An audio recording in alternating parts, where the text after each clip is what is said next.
Hello, my friend. Welcome to our story time. Today, we will travel to Argentina. We will meet a small boy with big dreams. His name is Lionel Messi. This is not just a football story. This is a story about hope, about never giving up, about a boy who was told no many times. But he said yes to his dream. As you listen, notice the new words. Let them enter your heart. This story will help your English grow, just like Messi grew into a champion.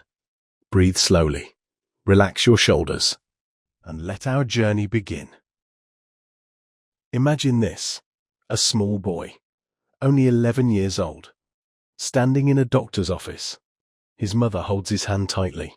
The doctor speaks serious words. Your son has a problem, he says. His body cannot grow normally. Without expensive medicine, he may never become tall. He may never become strong. The boy looks at his mother. Her eyes are wet with tears. But the boy does not cry. He looks down at his small feet. He thinks about the football in his room. He thinks about the dusty streets where he plays every day. He thinks, will I ever play professional football? This boy is Lionel Messi. And this moment, this painful moment, will change his life forever. Chapter 1. The Boy Who Danced with a Ball. Picture Rosario, Argentina, a warm city by the river. Houses painted in soft colors. Streets full of life and music. Here, on June 24th, 1987, a baby boy was born. His name, Luis Lionel Andres Messi. But everyone called him Leo. Leo was the third child in a happy family. His father, Jorge, worked hard at a steel factory. His mother, Celia, cleaned houses to help their family. They were not rich, but their home was full of love. Leo had two older brothers, Rodrigo and Matias, and one younger sister, Maria Sol. 4 children, one small house. But Leo never felt poor. Why? Because he had football. From age 4, Leo lived with a ball at his feet, not just playing, dancing. Yes, dancing. While other children kicked the ball straight, Leo moved with it. He twisted, he turned. He protected the ball like it was his best friend. His first football club was Grandoli, a tiny club in his neighborhood. The coach saw something special. This boy, he said, has magic in his feet. At age 6, Leo joined Newell's Old Boys, a bigger club in Rosario. Here, he became a star. Small, fast, impossible to stop. His teammates called him La Pulga, the flea, because he was small. But he jumped and moved like a flea, quick, unpredictable. Every day after school, Leo ran to the football field, rain or sun. His father Jorge watched him practice for hours, sometimes until dark. Jorge saw the fire in his son's eyes. Football is not just a game for Leo, Georgie told friends. It is his life. And Leo dreamed big dreams. He watched videos of Diego Maradona, Argentina's greatest player. He copied Maradona's moves in his bedroom. He dreamed of wearing the blue and white shirt of Argentina. He dreamed of playing for the world. But life had a surprise waiting for Leo, a difficult surprise, one that would test his dream and his family's love. Chapter 2. The diagnosis that almost stopped a dream. Think about this moment. Leo is 11 years old. He is small for his age, very small. His friends are growing taller, but Leo stays the same height. His parents worry. They take him to doctors. The doctors run tests. Blood tests, X-rays, many questions. Then, the diagnosis, growth hormone deficiency. What does this mean? Simple words. Leo's body cannot make enough of a special chemical. This chemical helps children grow tall and strong. Without it, Leo would stay very small, maybe only 4 feet tall as an adult. For a football player, this was a big problem. Football needs height, strength, power. How could a tiny boy compete with tall, strong men? But there was hope. Medicine could help. Injections every day. Medicine that would help his body grow. But this medicine cost money, lots of money, $900 every month. For Leo's family, this was impossible. Jorge worked hard at the factory. Celia cleaned houses. But $900 each month? More than their whole salary. They tried everything. They asked Leo's club, Newell's Old Boys, for help. The club said no. Too expensive. Too risky. Other clubs in Argentina also said no. We cannot pay for this boy's medicine, they said. He might never become a professional player. Leo felt the pain, not just in his body, in his heart. He saw his parents crying at night. He heard them talking quietly. What can we do? His mother asked. We cannot afford this medicine. Leo felt guilty. His dream was costing his family everything. One night, he told his father, Papa, maybe I should stop playing football. Maybe I should find another dream. George held his son tightly. No, Leo, he said. Your dream is beautiful. We will find a way. I promise you. But weeks passed. Months passed. No solution came. Leo kept playing football. But now, he played with fear in his heart. Every time he scored a goal, he wondered, is this my last game? Every time he hugged the ball, he wondered, will I ever play again? His dream was fading, like a candle in the wind.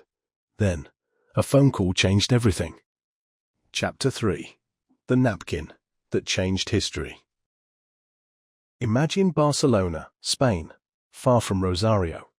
Different language, different food, different life. Here lived a football scout named Carlos Rexach. He watched videos of young players from around the world. One day, he saw a video of Lionel Messi, 11 years old, small body, big talent. Rexach could not believe his eyes. This boy, he said to his friends, this boy has genius in his feet. Rexach traveled to Rosario. He watched Leo play. He saw the magic, the speed, the control. Rexach knew. This boy must come to Barcelona. But there was a problem. Leo's medicine. Barcelona would need to pay for it. $900 every month, for years. The club directors were nervous. Is this boy worth the risk? They asked. He is so small. What if he never grows? But Rexach believed. He believed in Leo's talent. He believed in Leo's heart. He made a decision. One famous day. December 14th, 2000. Rexach sat with Leo's father Jorge in a restaurant. They needed to sign a contract, but they had no paper, no official documents. So Rexach took a napkin, a white paper napkin from the table. On this napkin, he wrote Barcelona's promise. We will sign Lionel Messi. We will pay for his medicine. We will give him a future. Then, he signed his name. George Messi signed too. This napkin, this simple paper napkin, became history. Years later, this napkin sold for more than $1 million. But on that day, it was just a promise of hope.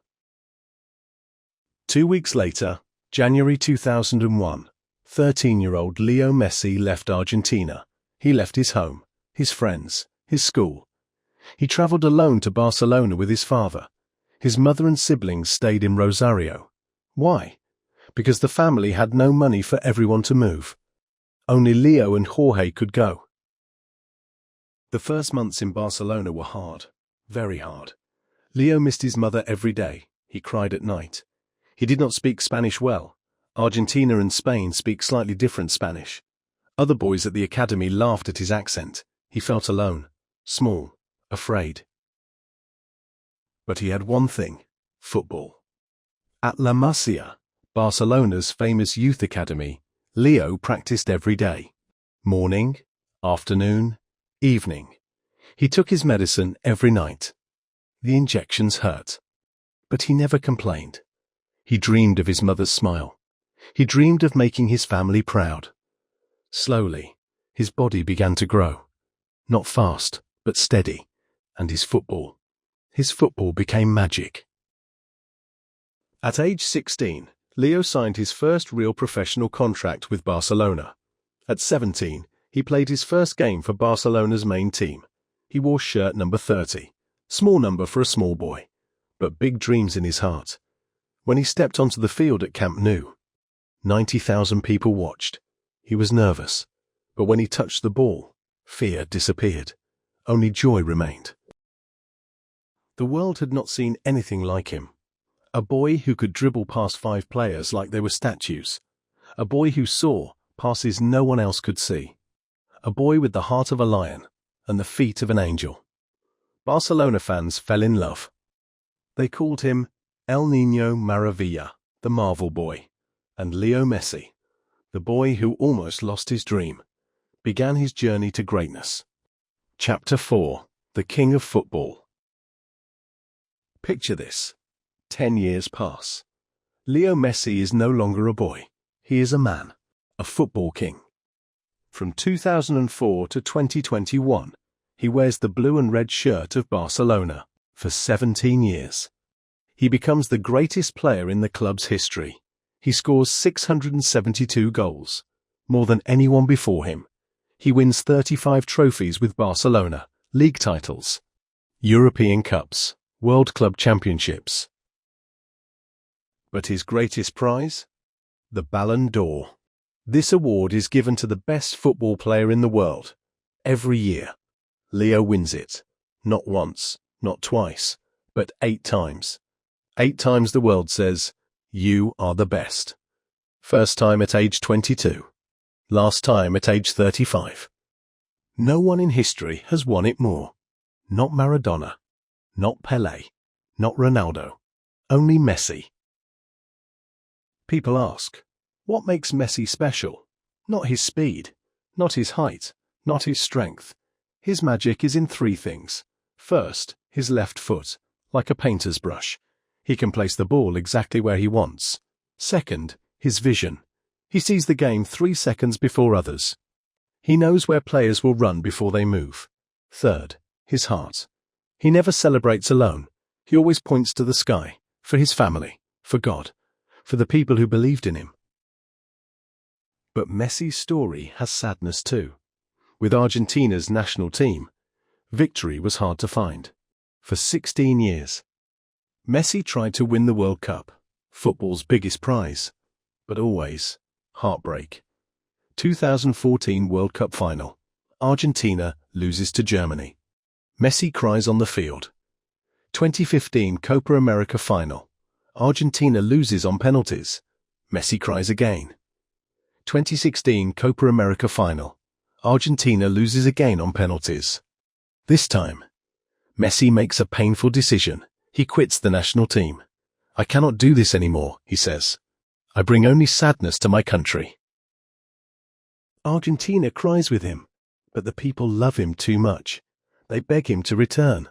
And Messi, with a heavy heart, returns. Because he loves Argentina more than football, more than trophies, more than fame. Then, 2022, Qatar, the World Cup. Messi is 35 years old. Many say, this is your last chance. Argentina's journey is difficult. First game, they lose to Saudi Arabia. Shock for the world. But Messi does not give up. Game after game, he carries Argentina on his shoulders. Quarter-final, semi-final, and finally, the final. Against France. Against France, the greatest team in the world. The final match is like a dream. Or a movie. Messi scores 2 goals, but France fights back. 2-2, extra time. Messi scores again. 3-2, but France scores again. 3-3, penalties, the most stressful moment in football. Messi takes his penalty and scores. His teammate scores. Another teammate scores. France misses 1 penalty. Argentina wins. When the final whistle blows, Messi falls to his knees. Tears flow down his face. Not tears of sadness. Tears of joy. Tears of relief. Tears of love. He has done it. He has won the World Cup. For Argentina. For his family. For every child who was told, "You are too small." He holds the golden trophy. The world watches. And in that moment, Lionel Messi becomes immortal. After the World Cup, Messi moves to Paris. then to Miami. He plays for new clubs, but his legend is already written. In Barcelona, in Argentina, in the hearts of millions. Chapter 5. The Man Behind the Magic. Now, let us see the real Lionel Messi, not the football star. The man, the husband, the father, the son. Messi married his childhood love, Antonella Roccuzzo, in 2017. They grew up together in Rosario. They have 3 sons, Tiago, Matteo, and Ciro. Messi says his children changed his life. Before my sons, football was everything, he says. Now, my family is everything. Football is second. Watch Messi after a game.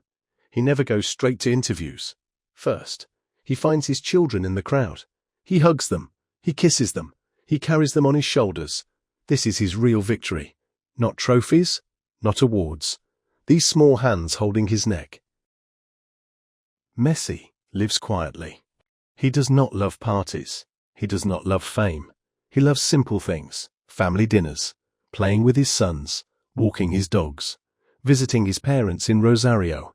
He gives much money to charity, especially children's hospitals, because he remembers he was once a sick child too. What lessons can we learn from Messi's life? Let me share 3 simple truths. First lesson: your weakness can become your strength. Messi was small. Doctors said he could not grow, but his small size became his power.